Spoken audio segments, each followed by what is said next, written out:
Students, आज हम समझेंगे कि राइट प्रिज्म क्या होता है। मतलब राइट हम जानते हैं कि राइट एंगल से निकला ये वर्ड, और प्रिज्म जो है वो हम जानते हैं कि हमारे पास जिस तरह से मैं यूं बात कर सकता हूं कि एक थ्री डायमेंशनल हमारे पास एक ऑब्जेक्ट है, ठीक है। अब मैं इसको कैसे बना सकता हूं, मतलब इसकी कोई डिफरेंट शेप्स होती हैं। हम सबसे पहले इस तरह से बात करते हैं कि हमारे पास जो फर्स्ट फर्स्ट पॉलीगॉन है, मतलब जो पहली ऐसी शेप जिसकी क्लोज शेप जिसकी कि हम कहते हैं तीन साइडें होती है, इसे हम ट्रायंगल कहते हैं, ठीक है। अब ये एक ट्रायंगल है।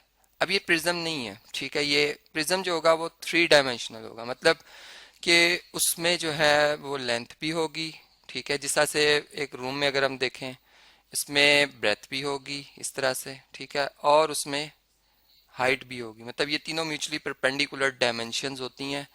तब ये हमारे पास क्या बनता है जी, हमारे पास ये प्रिज्म बनेगा। अब प्रिज्म बनेगा कैसे, मतलब फिर राइट प्रिज्म कैसे बनेगा। तो मैं यूं बात करता हूं कि ये मेरे पास एक क्या है जी, कॉपी का पेज है, ठीक है। मैंने ट्रायंगल की शेप में इसे काट लिया। अब ये एक क्या है जी, एक सरफेस है। अब इसी के ऊपर मैं और सरफेसेस रखता चला जाऊं, ठीक है। इस हम कॉपी पे ही देख लेते हैं। कॉपी के ऊपर क्या होता है जी कि बहुत से पेज होते हैं, और वो पेज जो है वो आपस में इस तरह से जब हम रखते हैं तो एक ऐसी कॉपी बन जाती है, इस पे बहुत से पेज होते हैं, ठीक है। अब वो पेजेस अगर हम रख दें इस तरह से तो ये इस तरह से बन जाएगी इसकी शेप। मतलब यहाँ से ये क्या होगा, एम्प्टी, सॉरी यहाँ से एम्प्टी नहीं होगा, बल्कि यहाँ से ये क्या होगा जी, फिल होगा, ठीक है। यहाँ से भी फिल होगा। सारे पेजेस आ गए ना, यहाँ भी पेज आ गए, यहाँ भी इस तरह से। और जो फ्रंट है हमें इसका, वो फ्रंट हमें इसका कुछ इस तरह से नजर आएगा, ठीक है। मतलब ये क्या बना जी, ये एक प्रिज्म बन गया। और इसे मैं ट्रायंगुलर बेस प्रिज्म कहूंगा, ठीक है।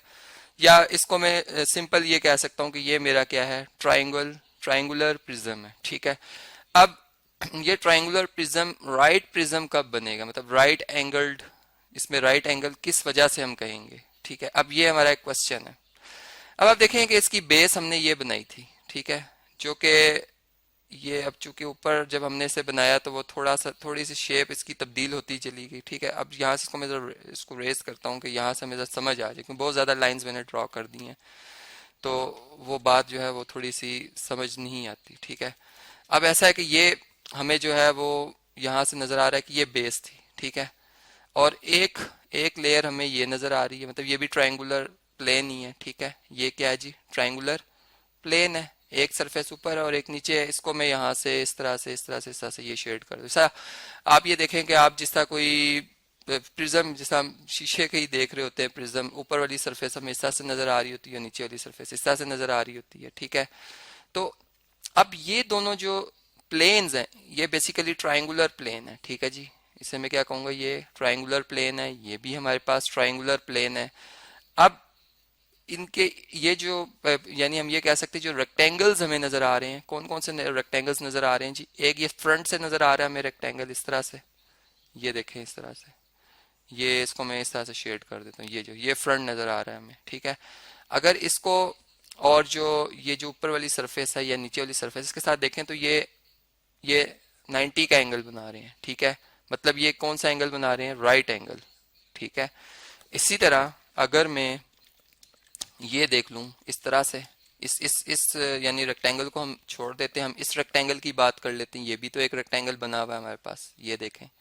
इसको लाइन को थोड़ा सा बेहतर बनाते हैं जी, इस तरह से और सॉरी इसको इस तरह से बना लेते हैं, ठीक है।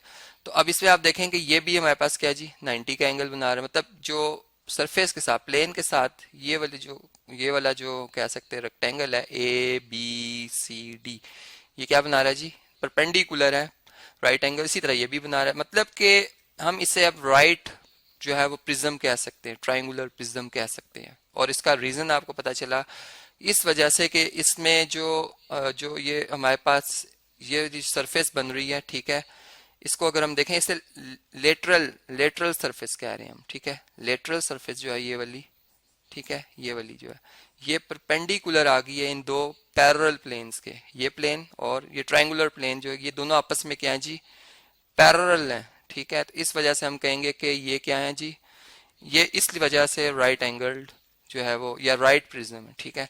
तो ये बात हमें अब समझ में आई। अब इसके बाद हम ऐसा करते हैं कि जो एक और प्रिज्म बनाने की कोशिश करते हैं, मतलब कि स्क्वायर प्रिज्म बनाते हैं या रेक्टेंगुलर प्रिज्म बनाते हैं। मतलब मैं ऐसा से करता हूँ कि इसी ट्राइंगल को एक और ट्राइंगल ज्वाइन कर देता हूँ इस तरह से, ठीक है। ये तो अगर ये दोनों ट्राइंगल्स अगर हम देखें, अगर ये साइड इसके बराबर हो जाए ये इसके, तो ये स्क्वायर बन जाएगा। अगर अपोजिट साइड बराबर हो तो ये रेक्टेंगल है। मतलब हर स्क्वायर एक रेक्टेंगल होता है, ठीक है, ये तो बात हम जानते हैं। और प्लस इसमें कॉर्नर एंगल 90 का होना चाहिए, तो ये हम इस तरह से ले लेते हैं इस तरह से, ठीक है। ये याद रहे कि ये 90 है, मतलब कि ये एक हमारे पास क्या है, ये इस तरह से 90 का एंगल बना हुआ है, इस तरह से यहाँ पे बना हुआ है, ठीक है। हम एक साइड से देख रहे हैं तो इसलिए हमें इस तरह से ये है, ये स्क्वायर, यानी इसको मैं स्ट्रेट भी बना सकता हूँ, मैं ऐसे भी बना सकता हूँ। मैंने चारों साइडें बराबर ही रखनी है, इस तरह से इस तरह से इस तरह से, ठीक है। तो ये जब हमारी बेस जो है, मतलब जो हमारा ये क्या कह सकते हैं, जो रेक्टेंगल है या जो स्क्वायर है, ठीक है, वो एक सरफेस हो, ठीक है, और एक प्लेन इस तरह से कुछ, यानी बहुत से पेज रखे पेज रखे पेज रखे और वो इतनी हाइट पर आ गए, ठीक है, इतनी हाइट पर आ गए। इसको मैं थोड़ा सा बेहतर बनाता हूँ इस तरह से, ये और इस तरह से और इस तरह से, ठीक है। तो ये हमारे पास क्या बन जाएगा जी, इसको हम कहेंगे, अब ये प्रिज्म है, यानी उसमें भी वही बात कि आपने देखना है कि ये दोनों प्लेन्स जो हैं वो, ये जो हमारे पास लेटरल जो सरफेस बन रही है उसके साथ क्या होने चाहिए जी, परपेंडिकुलर। तो ये राइट प्रिज्म बनेगा, लेकिन अब मैं इसे जो है वो क्वाड्रिलेटरल जो है वो प्रिज्म कहूंगा, राइट क्वाड्रिलेटरल प्रिज्म, ठीक है। अब इसी तरह पेंटागोनल पेंटागोनल जो है वो भी प्रिज्म होता है, हेक्सागोनल प्रिज्म भी होता है, वो भी बना लेते हैं। पेंटागोन इस तरह से कि हमारे पास जो उसकी जितनी भी साइडें हैं, ठीक है, वो 5 होनी चाहिए, मतलब 5 साइडें होनी चाहिए, वो बराबर हो या ना हो, इससे हमें कोई मतलब नहीं। हम रेगुलर जो है वो पेंटागोन नहीं बनाने जा रहे, ठीक है, बस मैंने एक पेंटागोन बनाना है।